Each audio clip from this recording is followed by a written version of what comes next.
여러분 안녕하십니까? 오늘은 문화자원 구축론의 네 번째 챕터 문화자원 아카이빙의 두 번째 시간을 갖겠습니다. 지난 시간에 문화자원 아카이빙의 여러 가지 문제를 제기했습니다. 수집의 문제도 제기하고 조직의 문제도 제기하고 자원 관리라든가 활용에 대한 얘기들도 얘기했습니다. 그래서 좀 구체적으로 그중 이제 수집 연구에는 어떤 문제가 있고 어떤 식으로 해야 하는가 그런 얘기를 하겠습니다. 그 수집이라든가 연구가 물론 연구자 시각에서는 상당히 중요한 목적적 행위이기도 하고 필연적 행위이기도 합니다만 이게 그 자원이 꼭 그 연구자에게만 유효한 것이 아니라 연구자를 통해서 우리가 그것을 자원을 좀 유용성을 높이고 활용성을 높이고 이것의 좀 생명을 연장시키는 그리고 그것을 하나의 문화 코드로 이어갈 수 있는 활용할 수 있는 그런 것들이 우리에게 더 중요한 가치를 갖습니다. 그러니까 어떤 사람의 시각에서 쳐다보느냐에 따라서 자원에 대한 가치가 조금씩 다를 수 있겠습니다만 문화자원을 수집하고 관리하고 구축한다는 맥락에서 놓고 본다면 그 구축이 개인의 취미활동이 아닌 이상 이것은 공공의 의미가 상당히 강하다. 공공의 의미가 강하면 연구자들도 넓은 의미에서는 도구적 행위로 우리가 쳐다볼 수밖에 없다. 그러니까 연구자들의 연구력을 통해서 문화자원을 수집하는 방법이 가장 이상적인데 그 수집의 목적이 무엇인가에 대한 얘기를 이제 다루어야 합니다. 이 대표적인 것들이 우리가 분류를 얘기할 때도 같은 얘기를 합니다만 그 수단과 목적을 혼돈하지 않았으면 좋겠다라는 대목에 가장 이제 기반이 되는 얘기 중에 하나가 이제 분류의 얘기를 합니다. 우리가 분류표를 쳐다보고 분류라는 항목을 쳐다보고 있다 보면은 절대적 가치를 갖는 것처럼 느껴집니다. 아니, 그 분류가 절대적 가치를 갖지 못하면 분류하는 의미가 없는 거죠. 근데 그 절대적 가치라는 것은 소위 그 수학에서 말하는 도메인, 정의역이 어디인가가 분명히 나와야 한다는 겁니다.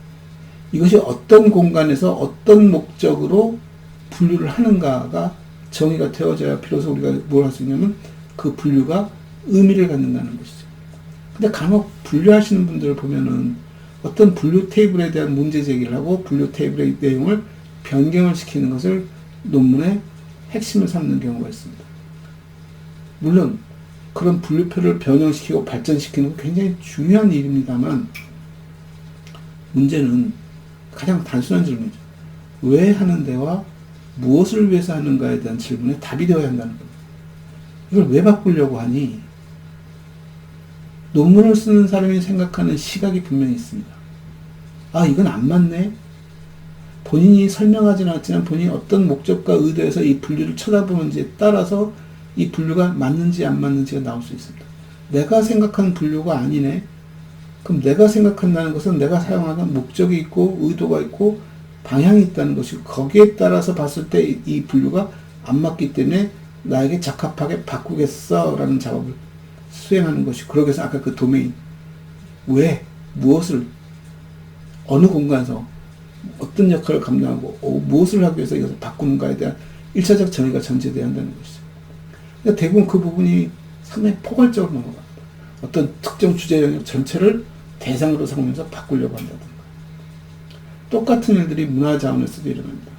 문화자원의 메타데이터 다음에 한번 기회가 있으면 얘기를 하겠습니다만 문화자원의 메타데이터를 구성하는 작업에 있어서 너무 이것을 일반화시킨다거나 너무 이것을 고착화시키려고 한다는 거죠. 그러니까 연구자마다 바라보는 시각이 조금씩 다르다 보니까 굉장히 다양한 문화자원의 메타데이터 롤들이 구조들이 나오겠죠.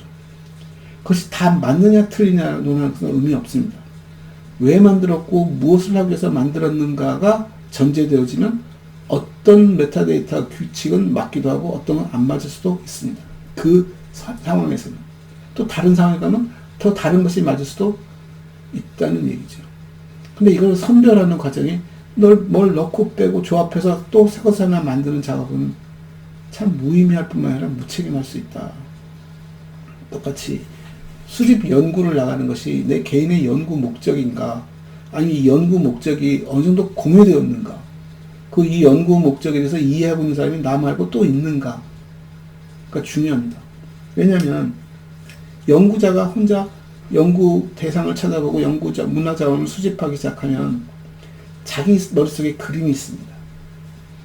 그림이 자기 굉장히 중심적이고 자기 연구를 위한 목적적이기 때문에 탓할 수는 없습니다만, 연구 수행의 주체, 이 연구를 수행하도록 의뢰하거나 그것을 준비한 집단이나 조직은 어떤 의도와 목적을 가졌는가가 분명해야 합니다. 이게 RFP라고 해서 우리가 만든 그 제안서에 쭉 나와 있는데, 이 제안서가 누가 만들었느냐에 따라서 조금씩 방향성을 달리할 수 있습니다. 그래서 그 제안서가 아까 말씀드린 대로 연구자의 연구 행위조차도 우리가 도구적 의미로 받아들인다 하는 것은, 이 연구 제안서, 자원 수집이 목적인 연구 제안서의 내용의 작성 주체도 연구자 본인이어서는 안 된다 하는 의미이기도 합니다. 상당히 객관성을 담보할 수도 있고, 이 자원이 갖고 있는 미래적 가치에 대해서도 염두에 두고, 자원 수집에 얼마만큼 그 초점이 맞춰졌느냐가 늘 얘기하는 문화 자원이 갖고 있는 이 맥락을, 컨텍스트를 얼마나 잘 담아냈는가의 범주를 설정하는 작업이 중요하다는 것이죠. 그래서 지난번처럼 어떠한 타겟팅, 부적이면 부적, 문양이면 문양, 이런 식으로 딱 접근했을 때는 그런 맥락을 잡아내기가 쉽지 않지만, 부적이 아니라 어떠한 공간, 어느 한 시대, 어느 한 그 행사, 행위, 그 초점 속에서 나타나는 모든 면들을 전부 다 자원화시키는 작업이 중요하다는 것이죠. 그래서 현대 인류학 하시는 분들 보면 에스노그래피라는 인류학 노트들을 작성합니다. 이게 시간대적으로 작성할 수도 있고, 그냥 다양한 방식으로 에스노그래피를 만들어내는데, 그 방법들이 상당히 그 문화자원 구축과 연구에는 중요한 의미를 가질 수 있다. 물론 그것만이 존재한다는 것이 아니라 그건 상당히 포괄적일 수 있기 때문에 그 속에서 포커싱을 좀 명확하게 해줄 필요가 있다라고 보는 것이죠. 그래서 그렇게 할 수만 있다면 문화자원 수집은 훨씬 수월할 수 있습니다. 다만 아까 처음 말한 대로 그것을 연구자 혼자만이 구성하고 설계할 수는 없다. 그래서 이걸 해줄 수는 그 제안서를 설명한 사람의 그 주체가 같이 공유할 부분이 필요한데, 그 주체가 누구야겠느냐에 대한 이제 얘기들이 나옵니다. 이제 길게 쳐다보죠. 우리가 수집과 연구에 대한 얘기를 하고 있지만, 그렇게 자원이 들어왔을 때 이 자원이 어떤 식으로 운영되어지고 어떤 식으로 활용되어질 수 있는지를 놓고 본다면, 그 문화자원의 가치가 무엇일까요? 모르겠습니다. 이게 또 세대가 바뀌고 또 다른 가치론이 나온다면 또 설명이 달라질 수 있겠지만, 제가 알고 있는 이 세상 구조 속에서는 그 부가가치를 만드는 것이라고 봅니다. 모든 가치가 부가가치가 만들어졌을 때 이것이 재생산되어지고 성장할 수 있는 모멘텀을 받는다라고 놓고 본다면, 그 재생산 지수, 부가가치를 얼마만큼 높게 만들어낼 수 있는가가, 그리고 파생시켜 나갈 수 있는가가 어떤 조직이나 기관이 가질 수 있는 자기의 장기적인 목표라고 볼 수 있습니다. 경우에 따라서는 그것을 통해서 새로운 산업, 새로운 경제가 성장하길 기대하겠죠. 그렇게 놓고 본다면 문화자원도 하나의 재화로서 활용될 수 있는, 그 재화가 그 문화자원 자체에 간 보물찾기 개념이 아니기 때문에 이 문화자원으로부터 파생되어질 수 있는 부가가치를 어떻게 만들어낼 수 있는가, 그 과정이라든가 그 결과라든가 그 새로운 부산물이라든가 이런 것을 통해서 새로운 부가가치를 창조하는 것이 목적이라면, 그 프로세스 전체를 쥐고 있는 누군가가 존재할 필요가 있겠다. 그것을 늘 검토하고 모니터링하고 체크하고 수정하고 확인하고 연결하고 이런 일들을 해주는 사람이 필요하지 않을까. 그래서 이름을 저는 문화 코디네이터라고 이름을 붙여봤습니다. 그래서 문화 코디네이터는 생산자의 수집과 연구자의 연구 행위를 통해서 수집되어지고 축적되어지는 자원들이 어떤 부가가치를 만들 수 있는지와 그런 가치를 담을 수 있는 컨텍스트가 얼만큼 잘 묶였는지를 안다면 결국 모든 것들은 분업화될 수밖에 없는 상황입니다. 분업화는 기능화라고 놓고 볼 수 있고, 그 자체를 부정하지는 않습니다만, 예를 들어서 우리가 컨베이어 벨트를 통한 분업화 얘기를 하더라도 모든 것이 조각조각 나서 분업화 되어진 것도 가만히 보면 컨베이어 벨트라는 이름으로 전부 연결되어 있거든요. 프로세스 하나가. 큰 연결고리 속에 컨베이어 벨트 이 단위 조각조각마다 그것을 전담하고 있는 기능화되어진 직원들이 작업을 하고, 그 작업의 연속선상에서 어떤 결과물이 나오듯이 누군가는 그 전체를 설계하고 꿰뚫어 볼 수 있는, 직관할 수 있는 인물이 한 명 있어야 하는 것이고, 그 인물이 그 각 단위 조직마다 필요한 전문가들을 통해서 전문적 작업들을 수행할 수 있도록 해주는 것, 그런 환경을 설계하는 것, 그런 프로세스를 개발하는 작업이 필요하고, 그럴 수 있는 사람으로 문화 코디를 이제 생각해 볼 수 있죠. 그 사람이 어떤 자격을 가졌느냐 하는 것은 다른 시간에 논의하더라도, 일단 연구자의 연구 방법과 연구자가 하고자 하는 일들에 대해서 공유하고, 또 그걸 인정해줬고, 제안서를 만들어서 그 일을 수행하도록 자기가 그 연구자를 선택한 것이고, 연구자의 행위와 방법들에 대해서 숙지하고 있고, 충분히 그것을 수행할 수 있도록 지원해 줄 수 있는 위치에 있는 사람이 필요하다. 그래야 이 사람은 수집되어진 자원들이 갖고 있는 맥락 정보를 놓치지 않고 캐치할 수 있고, 필요에 따라서는 연구자로 하여금 그것을 수록하거나 만들어낼 수 있도록 요구할 수 있다는 것이죠. 근데 그런 절차를 밟지 않으면 연구자는 자기 생각대로 모든 것을, 물론 그 생각이 틀렸다는 것이 아니라 자기 생각과 의도대로 자원을 수집해서 갖고 왔을 때 후속 사업을 하는 사람들, 그것을 이용하고자 하는 사람에게는 전혀 의미가 와닿지 않는 일일 수도 있다는 것이. 한 가지 예를 들자면,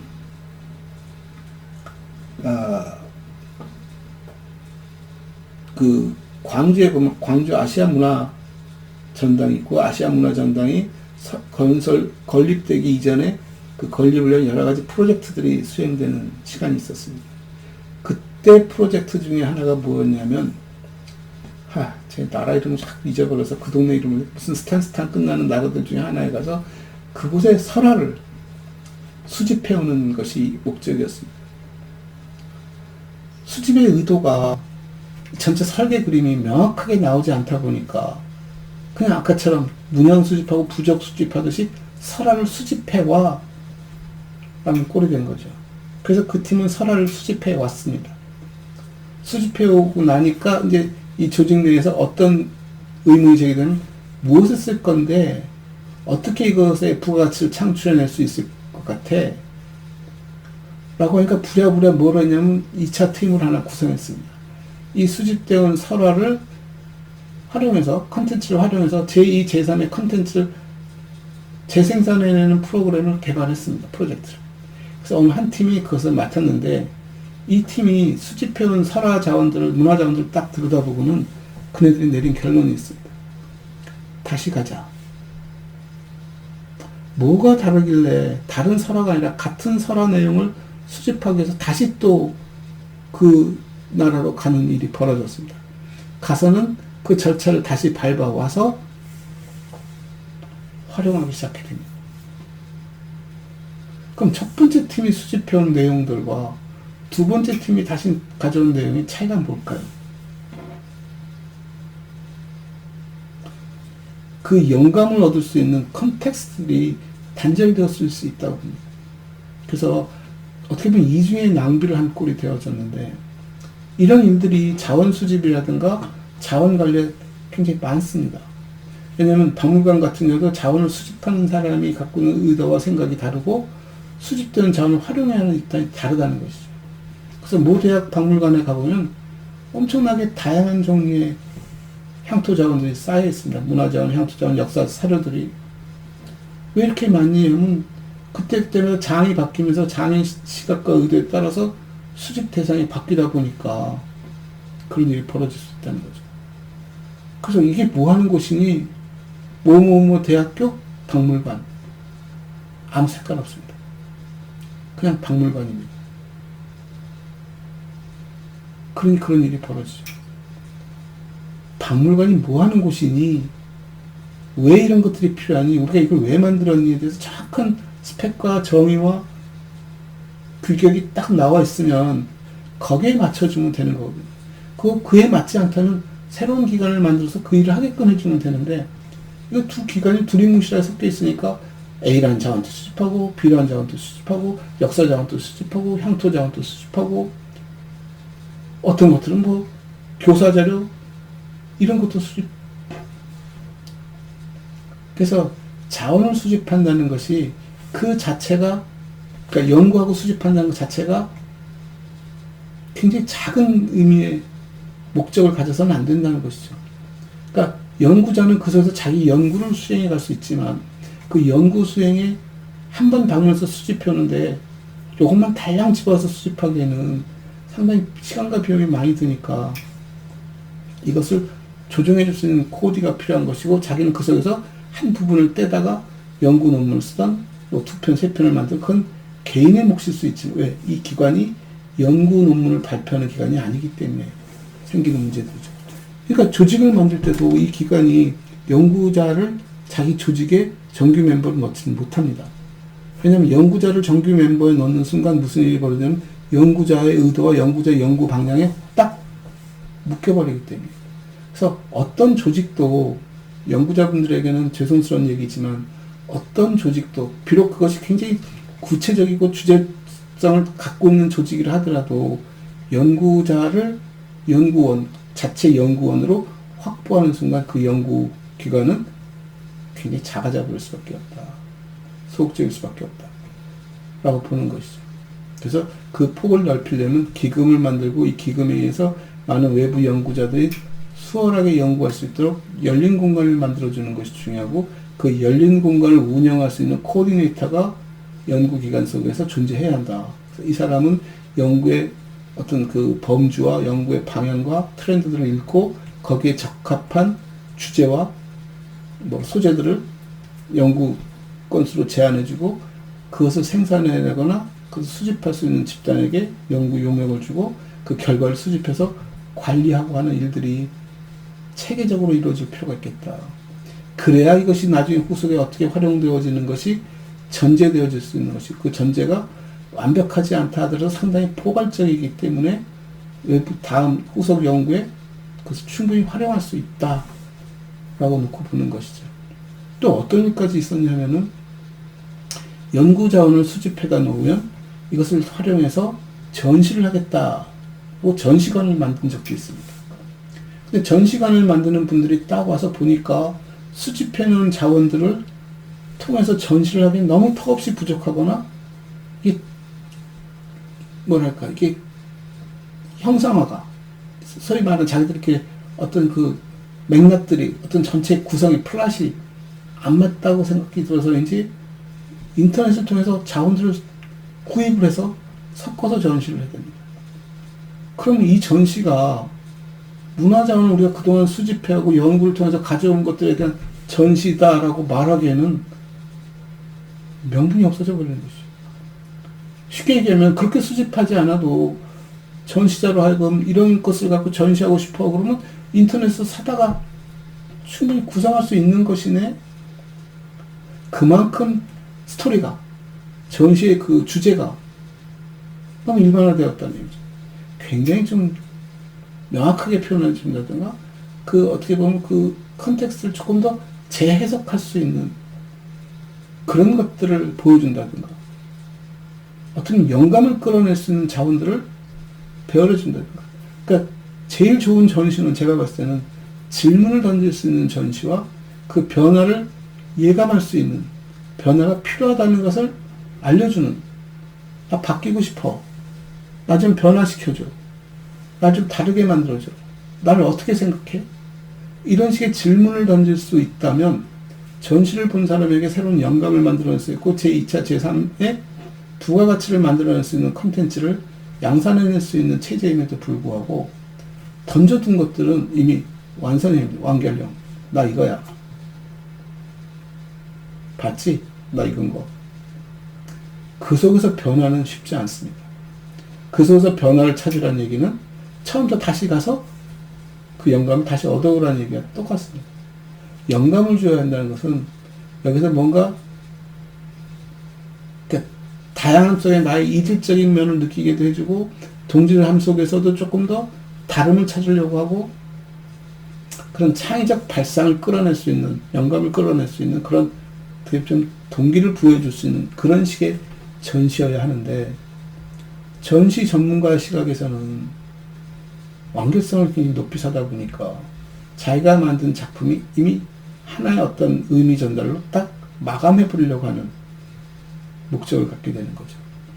그래서 주체자가 어떤 의도와 목적을 가진, 감독이 컨덕팅을 얼마나 잘 하느냐에 따라서, 연출하느냐에 따라서 전문가 집단들을 잘 활용할 수 있음에도 불구하고, 전문가 집단으로 하여금 스스로 자기 의사결정을 하고 자기 식대로 전개할 수 있도록 내버려 둔다면 결과는 보장할 수 없다는 얘기죠. 그래서 어떤 조직을 하나 만들 때도, 특히 대학에서 조직을 만들 때 가장 제가 볼 때 심각한 문제는 뭐냐면, 대학에 있는 구성원들이 전부 다 연구 집단들입니다. 전문가 집단들이죠. 어떤 특정 주제나 분야에 있어서는 일가견을 나타내는 사람들로 모여 있습니다.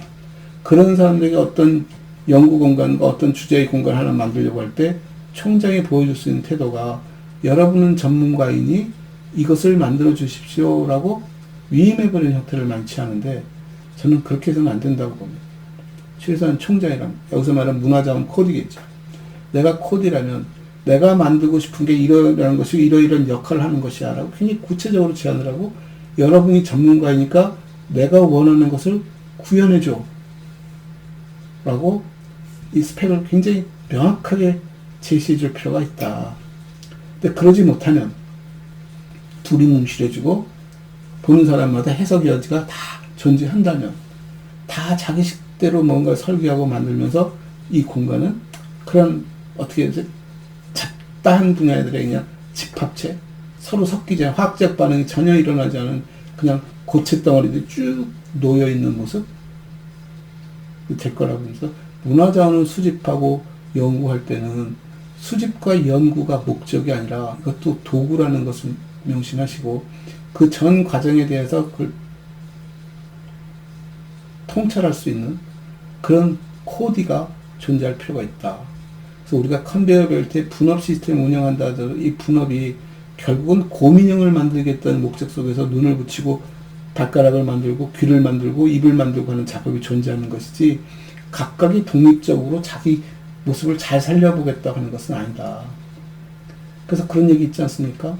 세계의 미인에 대해서 여러 조각을 내서 눈은 어떻게 생기고 코는 어쩌고 입은 어쩌고, 그래서 최고의 가치를 부여해서 최고의 눈이 멋있는 사람서부터 시작해서 모든 부분에 제일 멋진 것을 찾아다 이어붙였더니 그건 인간이 아니더라는 얘기죠. 그래서 인간에서 그 조화라는 부분들, 인간이라는 것이 갖고 있는 기능성, 인간이 갖고 있는 어떤 미적 그 전체 풍기는 느낌들, 이런 것들이 전체가 조화를 이루고 그것을 통찰할 수 있는 사람에 의해서 구성해낼 수 있는, 그리고 그 구성해내는 전문가들을 잘 섭외해서 안배만 할 수 있다면 수집에 있어서는 가장 중요한 과정이지 않을까. 그래서 수집과 연구가 전문가의 몫이긴 하지만, 수집과 연구를 전문가에게만 의뢰하는 것은 부적절하다. 그래서 그들에게는 이 기관이, 조직이 의도하고는 큰 그림을 통찰할 수 있는, 그걸 관통하고 있는 어떤 코디라는 조직에 의해서, 사람에 의해서 통제되어지고 모니터링 되어질 필요가 있다 라고 생각합니다.